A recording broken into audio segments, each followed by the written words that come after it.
पाप की राक्षस? दारूसाठी स्वतःच्या कोवड्या मुलांना फेकलं नदीत.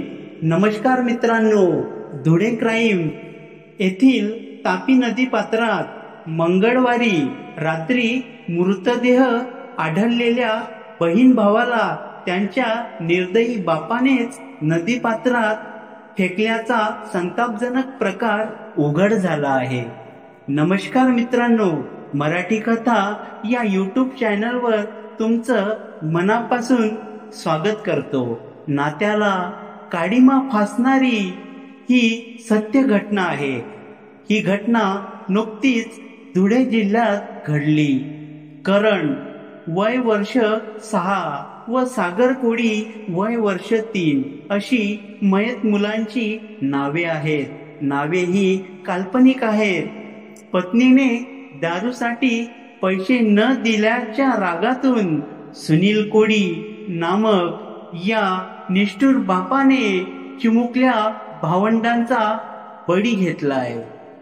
तपासात उघड झाले आहे, कुंभारटेक येथे राहणाऱ्या सुनील याला दारूचं व्यसन असल्याने त्याचे पत्नीशी सतत वाद होत असत.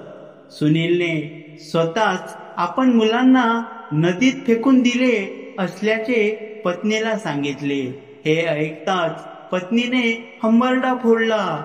सुनील याला अटक करण्यात आली आहे. दरम्यान 4 फेब्रुवारी रोजी दुपारी सुनीलला दारू पिण्यासाठी पैशांची मागणी केली. पत्नीने पैसे न दिल्याने दोघांमध्ये खूप मोठे भांडण झाले. त्यानंतर दुपारी सुनील हा दोन्ही मुलांना आजीकडे आपल्या आईकडे घेऊन जातो असं सांगून घेऊन गेला होता. मित्रांनो बघा, दारूचं व्यसन किती भयंकर आहे. सख्या बापानेच आपल्या पोटच्या मुलांना जीवे ठार मारले.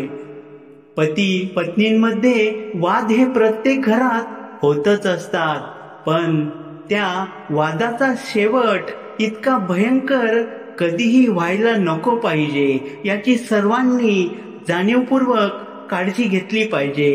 या कथेमधून आपल्याला एकच बोध घ्यावासा वाटतोय, व्यसन कुठलंही असो त्याच्यापासून आपण दूरच राहिले पाहिजेत. धन्यवाद मित्रांनो. चॅनलवर जर तुम्ही नवीन असाल तर कृपया चॅनलला सबस्क्राईब करायला विसरू नका. धन्यवाद.